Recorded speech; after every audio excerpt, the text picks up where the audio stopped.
Salam saudara-saudara sekalian, kurang lebih 4 bulan lamanya kita dalam kondisi tanda kutip di rumah saja oleh karena COVID-19 melanda negeri ini. Kita bekerja dari rumah, belajar di rumah, beribadah di rumah. Saudara-saudara, kondisi ini kini sudah menghasilkan, tanda kutip menghasilkan kebosanan, menjadi jenuh, bahkan sebagian mungkin stres, masuk ke ranah stres.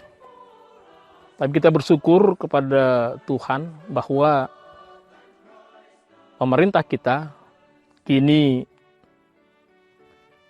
mengeluarkan sebuah kebijakan lewat pendekatan tatanan baru atau new normal yang sekarang sedang gencar-gencarnya dipersiapkan di beberapa provinsi dan kabupaten kota. Sungguhnya kebosanan di rumah saja, termasuk beribadah di rumah saja, menimbulkan kerinduan-kerinduan umat untuk kapan kami bisa beribadah lagi bersama-sama di gereja. Dengan akan diberlakukannya tatanan baru ini, sepertinya muncul satu harapan, wah sebentar lagi kita akan kembali beribadah bersama-sama. Saudara-saudara, menyikapi kebijakan pemerintah ini, saya pikir kita harus bijaksana. Bijaksana, secara khusus dalam hal beribadah. Walaupun ya ada juga ketika masa PSBB, masa itu ada juga orang yang ya harus beribadah ke gereja. Kayaknya ibadah itu tidak ibadah kalau tidak di gereja. Padahal kita selalu katakan gereja bukanlah gedungnya. Gereja itu adalah kita. Gereja itu adalah orangnya.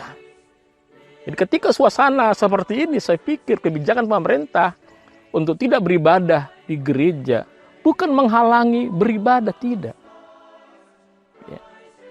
Justru kita di sana membangun persekutuan yang lebih erat lagi dengan keluarga.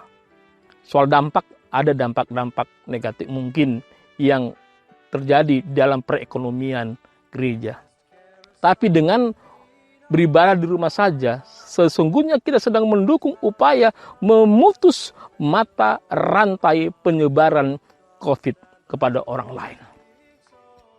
Oleh karena saudara-saudara, menyikapi rancangan new normal ini, khususnya dalam beribadah, kita perlu menyimak atau menjadikan rujukan dengan dua hal. Pertama, kita bisa merujuk apa yang disampaikan oleh Menteri Agama. Saudara-saudara, Bapak Menteri sudah mengatakan ibadah itu sudah boleh kita lakukan bersama dengan protokol kesehatan yang ketat.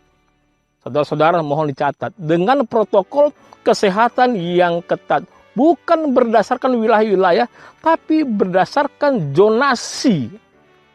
Zonasi di mana daerah yang tidak terpapar COVID atau yang kurvanya menurun.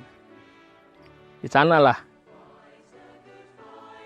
ibadah itu diizinkan kembali bersama-sama di tempat-tempat rumah ibadah. Yang kedua, saudara-saudara, PGI dari Jakarta dalam surat penggembalanya mengatakan bahwa ada pembatasan yang ketat berdasarkan kategori zona hijau. Ya. Sekali lagi, Apabila daerah itu zona merah dan kasus COVID masih berkembang, saya pikir kita tetap menahan diri untuk tidak beribadah bersama. Itu yang diinginkan. Sambil kita tetap mengikuti protokol kesehatan yang sudah digariskan oleh pemerintah.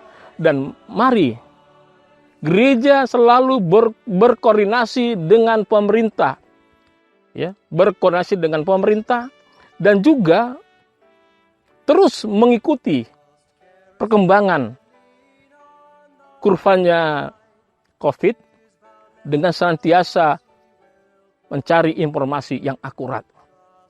Oleh karena itu, kami menghimbau bapak-bapak, ibu-ibu, pimpinan gereja untuk bijak dan berhikmat untuk mengambil sebuah kebijakan, keputusan tentang mengizinkan tanda kutip atau mempersilahkan tanda kutip gereja untuk beribadah kembali seperti biasa. Saya pikir rujukan itu dari Menteri Agama, dari PGI, dari Jakarta bisa kita gunakan sebagai pedoman kita untuk memberikan surat penggembalaan, keputusan, dan sebagainya. Kenapa saudara-saudara? COVID-19 bukan bicara soal iman. COVID ini bisa menyerang siapa saja. Lapisan bagaimana saja. Dari pejabat sampai orang yang masyarakat biasa. Dari pemimpin-pemimpin gereja sampai jemaat biasa. Itu bisa diserang oleh COVID. Jadi COVID bukan bicara soal iman.